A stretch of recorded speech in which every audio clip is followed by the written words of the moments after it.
Bienvenue. Aujourd'hui, nous plongeons dans l'histoire d'une figure qui a incarné à la fois la fierté et la fatalité du monde shinobi. Madara Uchiha. Madara Uchiha n'était pas seulement le chef légendaire de son clan, il était, avec Hashirama Senju, son seul véritable père et rival, l'architecte de l'espoir. Ensemble, ils ont érigé Konohagakure, l'aboutissement d'un rêve d'enfant audacieux, briser le cycle séculaire de haine entre les Uchiha et les Senju. Madara rêvait d'une paix totale. Pourtant, ce rêve portait en lui le germe de sa propre destruction. Madara voyait la paix comme le contrôle absolu, la domination nécessaire pour prévenir la trahison, tandis qu'Hashirama la voyait comme la confiance et la coopération.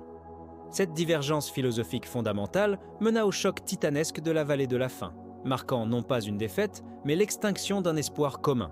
La mort de Madara, cependant, n'était que le premier acte d'une manipulation millénaire. En utilisant la technique interdite de l'Izanagi, il a orchestré sa propre survie et a volé la chair d'Hashirama, un trophée macabre qui lui permit, des décennies plus tard, de réveiller le Rinnegan. Cette hibernation forcée le transforma de guerrier en machiniste cosmique. Il ne cherchait plus à se battre, mais à manipuler l'histoire elle-même. Il confia ses plans à un successeur soigneusement choisi, Obito Uchiha, une âme brisée qui ferait le parfait pion dans l'exécution finale du plan de l'œil de la lune, Madara Uchiha. Son nom est synonyme de la fin et du commencement, de l'échec d'une utopie et du paroxysme de la haine. Pour saisir la complexité de cet homme, il faut remonter à la période des États belligérants, une ère de ténèbres et de brutalité, où la vie d'un enfant n'avait souvent d'autre destin que d'être sacrifié sur l'autel de la vendetta clanique. Madara est né dans ce creuset de violence, l'aîné des 5 fils de Tajima Uchiha. Son enfance ne fut pas faite de jeux innocents, mais d'entraînements acharnés et d'un apprentissage précoce de la survie. Une réalité qui lui a gravé dans l'âme la loi implacable du plus fort. L'expérience formatrice de Madara fut la perte. L'une après l'autre, 3 de ses frères furent fauchés par la guerre, réduisant la fratrie à un duo de survivants, lui-même et son jeune frère Izuna. Ce deuil permanent et partagé forgea entre eux un lien d'une intensité rare, presque symbiotique. Leur constante rivalité, leur quête mutuelle d'une force toujours plus grande, n'était pas un simple jeu d'orgueil. C'était un pacte implicite pour conjurer la mort, une manière de s'assurer l'un l'autre que le clan Uchiha, du moins dans leur génération, ne disparaîtrait pas. Cette existence, baignée dans le sang de ses proches et la peur de l'effacement, fit de Madara un génie précoce. Son talent naturel, combiné à une réserve de chakra exceptionnellement puissante, lui permit de terrasser des shinobi adultes du clan rival, le clan Senju, faisant rapidement de lui une légende à la réputation redoutée avant même l'âge adulte. C'est au milieu de ce chaos que survint une anomalie, une parenthèse de lumière inattendue. Lors de rares moments de répit, près d'une rivière, Madara rencontra un garçon de son âge, un garçon tout aussi précoce, tout aussi hanté par la perte de ses propres frères. Ce garçon, Hashirama, devint son seul ami. Dans cette bulle d'utopie, ils purent partager leur deuil, leur frustration face à la guerre et leurs espoirs d'un monde meilleur. Leur amitié, faite d'une saine rivalité autour de la technique du ricochet, reposait sur une fondation de pureté. L'idée qu'ils pourraient un jour créer un lieu où les enfants comme eux n'auraient pas besoin de se battre et de mourir. Ils prirent la sage précaution de ne jamais se dévoiler leur nom de famille, se protégeant ainsi mutuellement de l'horreur de savoir qu'ils étaient des ennemis héréditaires. Mais le destin, aussi cruel que le champ de bataille, se chargea de révéler la vérité. Lorsque les pères respectifs, Tajima Uchiha et Butsuma Senju, découvriraient la nature de cette amitié interdite, ils organisèrent une embuscade, forçant Madara et Hashirama à confronter la réalité de leur lignée. Madara était un Uchiha, son ami, un Senju. Leur devoir, appris dès le berceau, était de s'entretuer. Madara fut alors confronté à un choix insoutenable. La survie de son clan et de son frère, ou son rêve d'une paix fondée sur l'amitié. Le poids de son devoir et la peur que cette amitié ne le rende hésitant sur le champ de bataille face à son rival, le poussa à prendre la décision la plus déchirante de sa vie. Il mit fin à son amitié avec Hashirama, s'armant mentalement pour le tuer dans l'avenir. Cet acte de rupture, cette douleur émotionnelle profonde et cette détermination féroce furent si intenses qu'ils firent éclore l'œil maudit des Uchiha, le Sharingan à une Tomo, l'œil qui enregistre et renforce la haine et la perte. Au cours des années suivantes, cette rupture ne fit qu'intensifier le conflit. Madara et Hashirama continuèrent de se rencontrer au combat, leur affrontement devenant l'épicentre symbolique de la guerre entre leurs clans. Madara, bien qu'étant le plus puissant Uchiha, ne parvint jamais à vaincre Hashirama, le shinobi le plus puissant de son temps. Cependant, Hashirama, malgré sa supériorité technique, ne se résolvait jamais à tuer celui qu'il considérait encore, au fond, comme son unique ami. Cette impasse, cette stase mortelle et respectueuse, dura des décennies, jusqu'à ce que les deux hommes accèdent au leadership de leurs clans respectifs. C'est alors que survint le drame qui allait sceller la fatalité de Madara. Lors d'un énième affrontement, Izuna fut mortellement blessé par Tobirama Senju, le frère d'Hashirama. Le deuil de Madara, déjà si lourd, se transforma en une rage vengeresse et un refus politique de la paix. Hashirama proposa un armistice, une offre que Madara rejeta catégoriquement, justifiant son refus par le sang versé de son frère. Le chagrin de Madara fut transformé en un sacrifice physique ultime, la transplantation des yeux mourants d'Izuna dans ses propres orbites.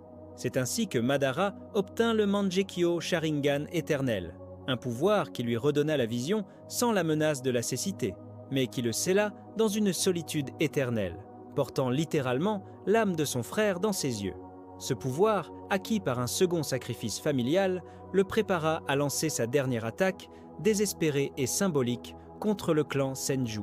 Madara, désormais armé du Mangekyo Sharingan éternel, lança un assaut final désespéré. Ce fut un acte plus symbolique que stratégique, l'ultime rejet du monde tel qu'il était. La force écrasante d'Hashirama prévalut et Madara fut vaincu. Pourtant, plutôt que de l'achever, Hashirama, dans un geste de pureté qui toucha l'âme endurcie de Madara, proposa de se suicider s'il le fallait pour garantir que les Uchiha accepteraient enfin la paix. Ce fut l'unique moment de confiance qu'Hashirama parvint à inspirer à Madara. L'acte prouvait que son rival était prêt à payer le prix ultime. Madara fut touché et accepta l'armistice. Les Senju, les Uchiha et tous leurs clans affiliés se rassemblèrent alors pour réaliser le rêve des deux hommes, fonder un village de paix. L'idée était de créer une structure où les enfants n'auraient l'an plus à mourir au combat, un lieu de coopération mutuelle. Madara et Hashirama se réconcilièrent, et Madara, observant la protection que les feuilles des arbres offraient au nouveau lieu de rassemblement, nomma le village Konohagakure, le village caché par les feuilles.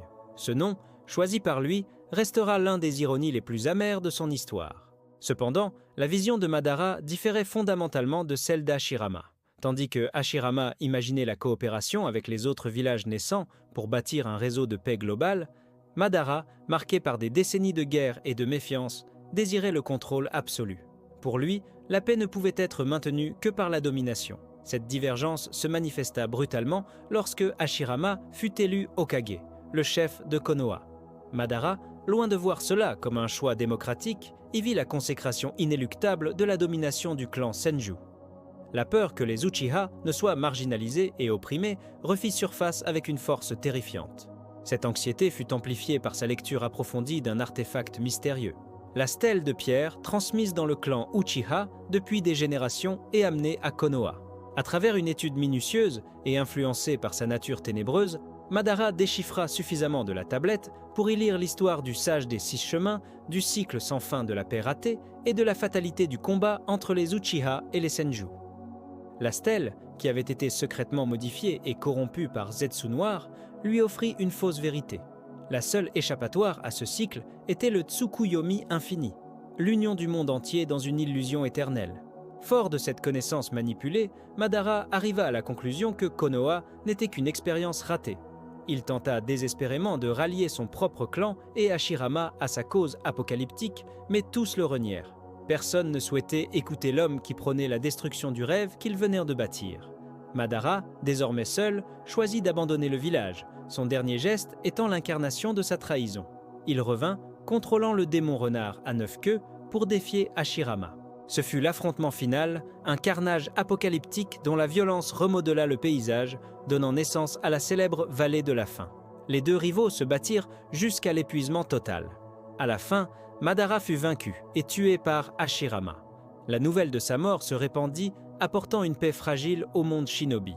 Son corps fut secrètement caché par Konoha pour empêcher quiconque de récupérer ses précieux yeux. Mais Madara avait tout prévu, même sa propre défaite. Quelque temps après sa mort, la technique interdite de l'Izanagi s'activa. Grâce à ce pouvoir qui lui coûta la vision de son œil droit, Madara modifia la réalité, faisant de sa mort une simple illusion. Il laissa une copie à sa place et se retira dans l'ombre, transformant sa défaite en la première étape d'une manipulation millénaire. Son butin de guerre, macabre mais essentiel, était un morceau de chair d'Hashirama. Il transplanta ses cellules Senju dans ses blessures, entamant une hibernation forcée. Madara était devenu un fantôme, un architecte de l'ombre, déterminé à prouver que le rêve de paix d'Hashirama était une dangereuse naïveté. Ce n'est que des décennies plus tard, alors que la vie naturelle de Madara touchait à sa fin, que les cellules d'Hashirama firent leur effet. La combinaison des chakras Uchiha et Senju permit à Madara de réaliser la transcendance génétique, réveillant l'œil du sage des 6 chemins, le Rinnegan. Ce pouvoir divin lui rendit miraculeusement la vue à l'œil droit. Grâce au Rinnegan, il put invoquer la statue démon du chemin extérieur, la carcasse sans âme des 10 queues. Il utilisa la force vitale de la statue pour cultiver une armée de Zetsu blancs, qu'il considérait comme la matière première de son utopie. Des soldats sans âme pour un monde sans guerre. Au fil des ans, Madara avait perfectionné ses projets de paix en un plan méticuleux qu'il nommait le Tsukuyomi infini. Cependant, sa vie touchait à sa fin. Comprenant qu'il ne pourrait pas mener à bien son œuvre dans le temps qu'il lui restait, Madara fit de Nagato un réceptacle involontaire de son Rinnegan. Il transplanta ses yeux divins au jeune Uzumaki, misant sur sa lignée puissante pour supporter leur charge et dans l'attente qu'il les utilise un jour pour le ressusciter. Néanmoins, Madara avait besoin d'un agent pour guider Nagato vers ce but ultime, un pion actif qui agirait en son nom dans le monde extérieur. Madara passa ce temps, connecté à la statue démon pour prolonger sa survie, à observer Konoha. C'est durant la 3e guerre shinobi qu'il trouva le candidat idéal, Obito Uchiha, un adolescent gravement blessé et proche de la mort. Madara utilisa les cellules d'Hashirama pour remplacer les membres endommagés d'Obito et, par mesure de sécurité, implanta une étiquette maudite dans son cœur au cas où Obito se retournerait contre lui. Commence alors la manipulation psychologique la plus froide et la plus calculée de l'histoire shinobi. Madara se mit à corrompre Obito. Il orchestra l'enlèvement de la jeune Nohara Rin par Kirigakure, scella les 3 queues en elle, puis manipula les événements pour que Rin meure des mains de son ami, Kakashi Hatake, sous le regard horrifié d'Obito. La douleur, le désespoir et la haine nihiliste qui en résultèrent transformèrent Obito de manière irréversible. Il devint le miroir inversé de Madara. Si Madara avait brisé l'amitié par devoir, Obito choisit de briser le monde par désespoir. Obito, se sentant trahi par la réalité, offrit ses services à Madara. Madara lui révéla alors l'histoire des 10 queues et du sage des 6 chemins, les détails complets de son plan de l'œil de la lune et lui confia les techniques nécessaires. En guise d'acte final, Madara se déconnecta de la statue démon. Dans son dernier souffle, il laissa derrière lui Zetsu Noir, qu'il croyait être la manifestation de sa volonté, pour donner des conseils supplémentaires à Obito. Madara confia à son nouveau disciple son propre nom, Madara Uchiha, et sombra dans ce qui semblait être sa mort finale. La 4e guerre mondiale. Shinobi fut l'apogée de ses plans millénaires. Obito, agissant sous le nom de Tobi, passa aux étapes finales du plan de l'œil de la lune. Mais avant que la guerre ne commence réellement, Kabuto Yakushi, l'espion du monde, força une alliance avec Obito en ressuscitant le véritable Madara via l'Edo Tensei, prouvant qu'il connaissait la supercherie. Le véritable Madara fut invoqué sur le champ de bataille. En prenant conscience de son environnement, il crut d'abord avoir été ramené à la vie par le samsara de la vie céleste de Nagato. La réalisation qu'il n'était qu'un mort réanimé par l'Edo Tensei le remplit d'une rage froide. Après que Kabuto eut restauré son corps à un état supérieur à son apogée, Madara testa sa puissance en déchirant la 4e division de l'Alliance Shinobi. Se protégeant avec son Susanoo et faisant s'écraser des météores doubles sur le champ de bataille, il réduisit l'armée alliée à néant. Il fut ensuite confronté à l'élite du monde Shinobi, les 5 Kages. Madara les traita avec un mépris total, les considérant comme l'héritage faible d'Hashirama. Leur attaque combinée parvint à briser son armure, révélant la greffe de cellules d'Hashirama sur sa poitrine. S'ennuyant de leur tentative, Madara créa 25 clones de lui-même, chacun activant son propre Susanoo, écrasant la résistance du Kage. Finalement impressionné par leur ténacité, il invoqua le Susanoo parfait, mais fut libéré de l'Edo Tensei par Kabuto. Madara, dans un coup de génie final, annula le contrat de l'Edo Tensei avec ses propres mains, s'assurant de conserver son corps immortel sans qu'aucun invocateur ne puisse le contrôler. Il poursuivit sa quête, dominant les champs de bataille et se retrouvant finalement face à face avec Hashirama, lui aussi ressuscité. Ce fut le moment de leur dernier et véritable duel. Finalement, Madara força Obito à le ressusciter entièrement via la technique du samsara de la vie céleste. Rétabli dans son corps immortel avec tous ses yeux intacts, Madara devint le Jinchuriki des 10 queues, puis vola le Sharingan de Kakashi pour traquer Obito et récupérer son Rinnegan manquant. Il parvint à lancer l'ultime technique, le Tsukuyomi infini, drapant le monde dans la lumière et plongeant l'humanité entière dans un rêve éternel. Sa victoire fut éphémère.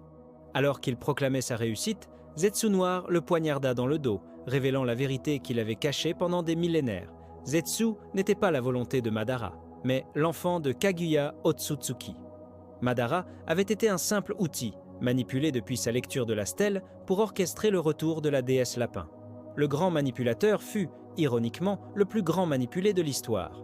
Dépossédé des bêtes à queue, son corps se décomposant, Madara sombra dans ses derniers instants. Le sage des 6 chemins le ramena brièvement dans le monde réel pour sa mort finale. C'est là que Madara eut sa dernière conversation avec Hashirama. Il reconnut que son propre rêve de paix, basé sur la méfiance et la force, était mort, tandis que celui d'Hashirama, fondé sur la confiance, vivait encore à travers les nouvelles générations. Madara accepta son échec et dans un ultime moment de camaraderie, il fit la paix avec son ami et rival avant que son corps ne s'éteigne définitivement. La légende s'acheva, non pas dans la rage, mais dans une paix et une acceptation tragique. L'histoire de Madara Uchiha est celle d'un homme qui a tellement aimé l'idée de la paix qu'il a été prêt à détruire le monde réel pour la créer. Il reste dans sa chute un archétype du méchant tragique, dont la vision était juste, mais dont la méthode était irrémédiablement fausse. Merci de nous avoir rejoints pour cette analyse en profondeur d'une légende brisée. Si cette histoire vous a plu, n'oubliez pas de vous abonner à notre chaîne et d'activer la cloche pour ne manquer aucune de nos prochaines vidéos. À très bientôt!